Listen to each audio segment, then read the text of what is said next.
Flower के structure and function के बारे में। बच्चों फ्लावर क्या होता है? फ्लावर क्या होता है बच्चों? फ्लावर प्लांट का रिप्रोडक्टिव पार्ट होता है। और जो फ्लावर होता है वो कैसे डेवलप होता है पता है?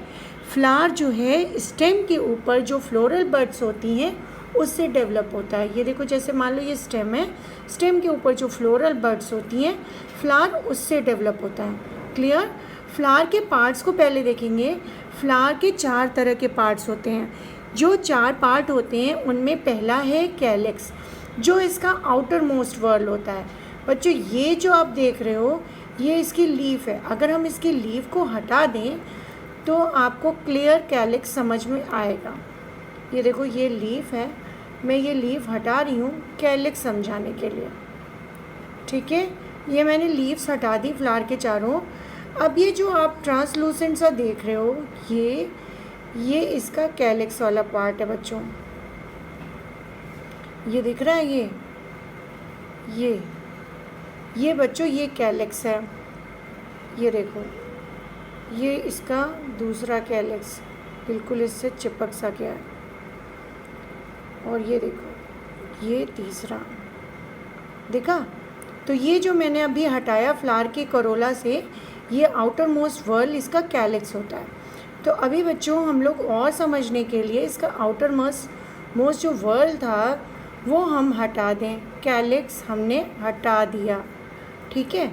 अच्छा बच्चों, अब कैलिक्स के बाद आ जाते हैं, फ्लावर बहुत डेलिकेट है इसलिए फ्लावर बहुत टूट रहा है। अब ये समझो कि ये देखो अंदर का जो पार्ट है इसे कहते हैं करोला। मैं इसको समझाने के लिए, करोला समझाने के लिए मैं आपको दूसरा फ्रेश फ्लावर दिखाती हूँ बच्चों।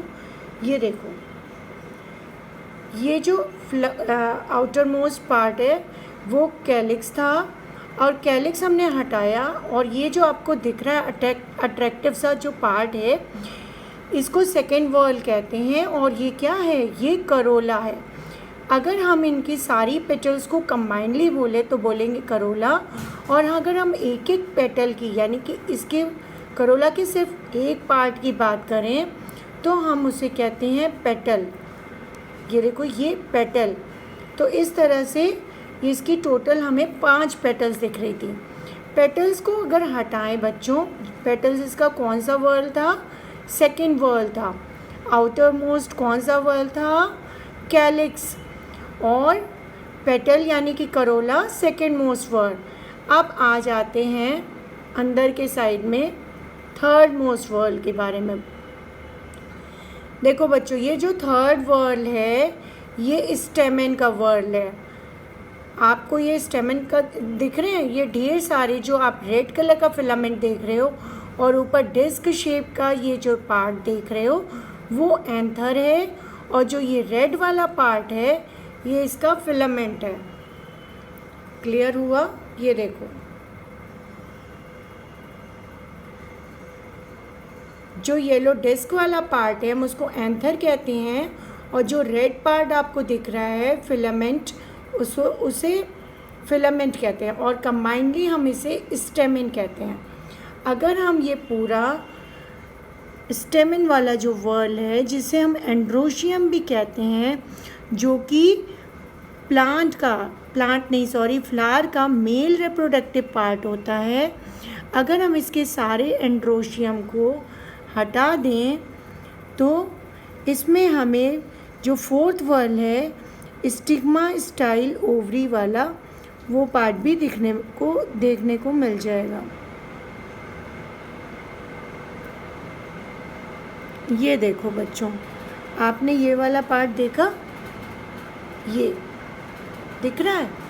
इसको कहते हैं बच्चों, ये गाइनोशियम वाला पार्ट है। गाइनोशियम में क्या है? स्टिग्मा स्टाइल और ओवरी होती है। आप कभी भी अगर डाइसेक्शन करना हो बच्चों तो चाइना रोज़ फ्लावर का करो, या जो भी फ्लावर थोड़ा बड़े साइज़ का होगा घर में उसका डाइसेक्शन करना तो क्लियर समझ में आएगा। ये देखो बच्चों, तो ये क्या था?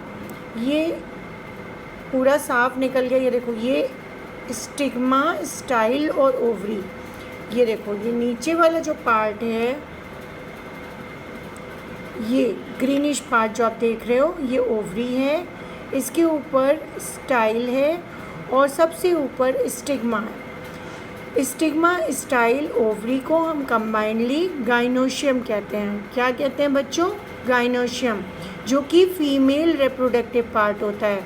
और जो स्टेमन वाला पार्ट हम लोगों ने देखा था, ये वाला पार्ट, इसको हम लोग क्या कह रहे थे बच्चों? जो पूरा का पूरा, ये देखो यहाँ पर स्टेमन, ढेर सारे स्टेमन दिख रहे हैं जिसमें येलो डिस्क लाइक स्ट्रक्चर था। तो इस पूरे इस एंड्रोशियम वाले पार्ट को, जो कि मेल रिप्रोडक्टिव पार्ट है, इसको हम क्या बोलेंगे? मेल रिप्रोडक्टिव पार्ट को हम एंड्रोशियम बोलते हैं। और अगर हम एक पार्ट, इसकी एक यूनिट को निकाल दें बच्चों, तो हम उसे स्टेमन कहते हैं। और स्टेमन में एंथर होता है और फिलामेंट होता है। ये देखो, क्लियर दिखा? एंथर है और फिलामेंट है। इस तरह से बच्चों ये हम लोगों ने पढ़ा, फ्लावर के पार्ट्स और इसके स्ट्रक्चर को देखा। अच्छा बच्चों, फ्लावर का मेन फंक्शन क्या होता है? फ्लावर का फंक्शन क्या होता है? फ्लावर की ये रिप्रोडक्टिव, फ्लावर एक तरह से रिप्रोडक्टिव पार्ट है, तो इट मीन्स फ्लावर किस में हेल्प कर रहा है बच्चों? रिप्रोडक्शन में हेल्प कर रहा है। और फ्लावर रिप्रोडक्शन में किस तरह से हेल्प करता है? इसके जो पेटल होते हैं वो इतने ब्राइटली कलर्ड होते हैं, ब्यूटीफुली कलर्ड होते हैं, जो कि इंसेक्ट है, बटरफ्लाई है, फ्लाई है, बीज हैं, इनको अट्रैक्ट करता है। इस तरह से ये पॉलिनेशन में हेल्प करता है। क्लियर? पॉलिनेशन कैसे हो जाता है? अच्छा, पॉलिनेशन इस तरह से हो जाता है, कोई भी इंसेक्ट किसी भी फ्लावर के ऊपर बैठा, उसके इंसेक्ट के लेग में वो पॉलन ग्रेन स्टिक हो जाते हैं, चिपक जाते हैं, और फिर वो किसी दूसरे फ्लावर पे बैठता है और वहाँ जाकर के दूसरे फ्लावर के स्टिग्मा पर अपने पॉलन ग्रेन छोड़ देता है, जिसकी वजह से पॉलिनेशन हो जाता है। ठीक है, तो इस तरह से हमने पॉलिनेशन भी पढ़ लिया और फ्लावर के स्ट्रक्चर भी पढ़ लिए। तो रिप्रोडक्शन में, रिप्रोडक्शन जो होता है बच्चों वो 2 स्टेप में होता है। पहला हो गया पॉलिनेशन और दूसरा हो गया फर्टिलाइजेशन। तो पॉलिनेशन आपको समझ में आया क्या होता है? पॉलिनेशन मैं एक बार फिर से क्लियर करूं कि पॉलिनेशन में क्या होता है, जब भी या तो हम एक सिंपल डिफिनीशन ऐसे समझें कि transfer of pollen grain from the anther of a flower to the stigma of the same or another flower is called pollination. ये एक लाइन की डिफिनीशन है।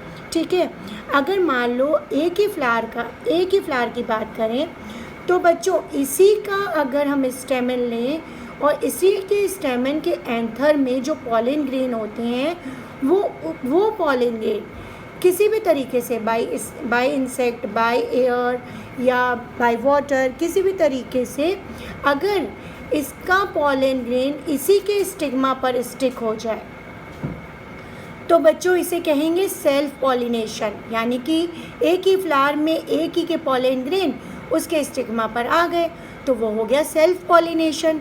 ट्रांसफ़र हुआ ना पॉलन ग्रेन का ट्रांसफ़र हो गया स्टिग्मा पर, तो वो हो गया पॉलिनेशन। और चूँकि सेम फ्लावर में हुआ, तो इसलिए हम कहेंगे इसको सेल्फ पॉलिनेशन।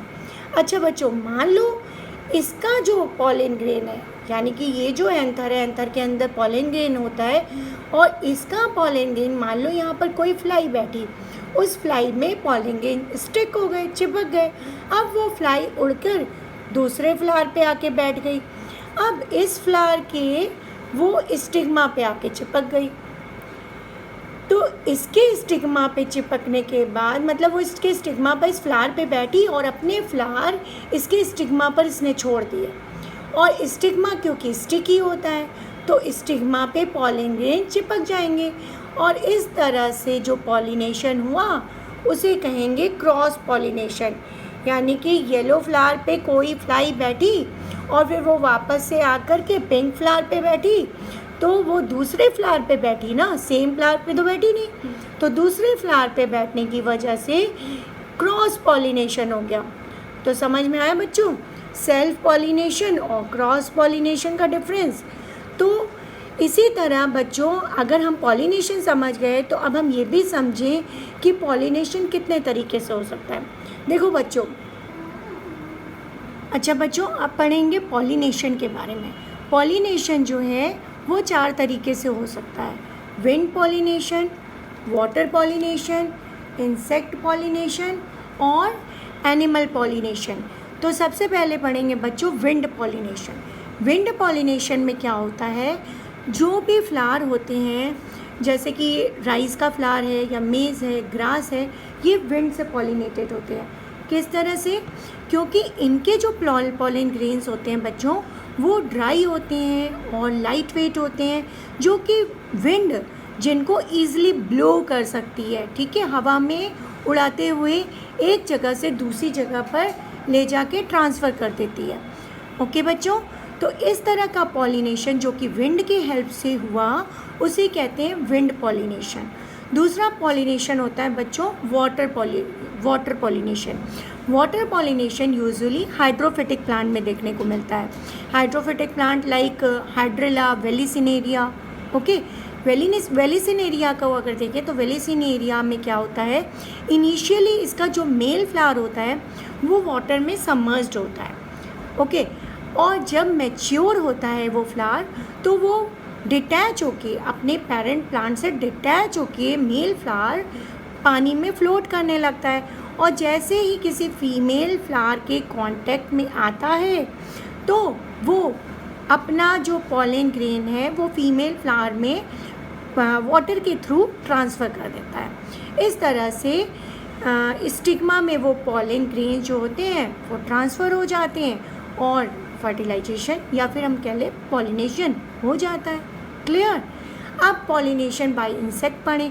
इंसेक्ट पॉलिनेशन में क्या होता है, कुछ इंसेक्ट जैसे कि बीज, बटरफ्लाई, बीटल, ये फ्लावर से अपना नेक्टर लेने के लिए फ्लावर के ऊपर जाती हैं, बैठती हैं, वहाँ के पॉलन ग्रेन को अपने बॉडी पार्ट्स में स्टक कर लेती हैं, चिपका लेती हैं। फिर क्या होता है, ये किसी दूसरे फ्लावर पर उड़ कर जाती हैं और फिर अपने पॉलन ग्रेन जो इनकी बॉडी से स्टक थे, वो उनको दूसरे फ्लावर के स्टिग्मा पर ट्रांसफ़र कर देती हैं। तो इस तरह का जो पॉलिनेशन हुआ with the help of insect, हम इसे कहेंगे इंसेक्ट पॉलिनेशन। क्लियर? तो इंसेक्ट पॉलिनेशन के लिए क्या होता है, ये यूजुअली मोस्ट कॉमन मेथड है पॉलिनेशन का। और ये इंसेक्ट जो फ्लावर के ब्राइटली कलर्ड होने की वजह से, और ये जो इंसेक्ट होते हैं वो अट्रैक्ट हो जाते हैं, ठीक है।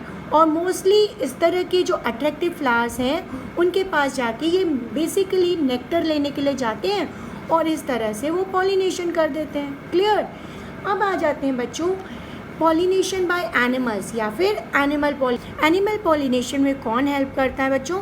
बर्ड्स, स्क्वायरल एंड बैट्स, ये सब एजेंट ऑफ पॉलिनेशन का काम करते हैं। जब ये किसी बड़े से फ्लावर के पास जा कर के वहाँ पे नेक्टर को सक करते हैं, तो वहाँ पर उनके जो पॉलन ग्रेन्स है फ्लावर के, वो इनकी बॉडी में से बॉडी पार्ट्स में स्टक हो जाते हैं। और फिर ये जब दूसरे किसी टॉल ट्री के फ्लावर के पास जाते हैं, तो इनके पॉलन ग्रेन ये वहाँ पर रिलीज़ कर देते हैं और इस दूसरे फ्लावर के स्टिग्मा पर इनके पॉलन ग्रेन्स चिपक जाने की वजह से पॉलिनेशन हो जाता है। तो इस तरह से बच्चों हम लोगों ने 4 तरह के पॉलिनेशन पढ़ लिए। कौन कौन से? Wind pollination, water pollination, insect pollination और एनिमल पॉलिनेशन। कितने तरह से हो सकता है। क्लियर? ओके बच्चों, थैंक यू।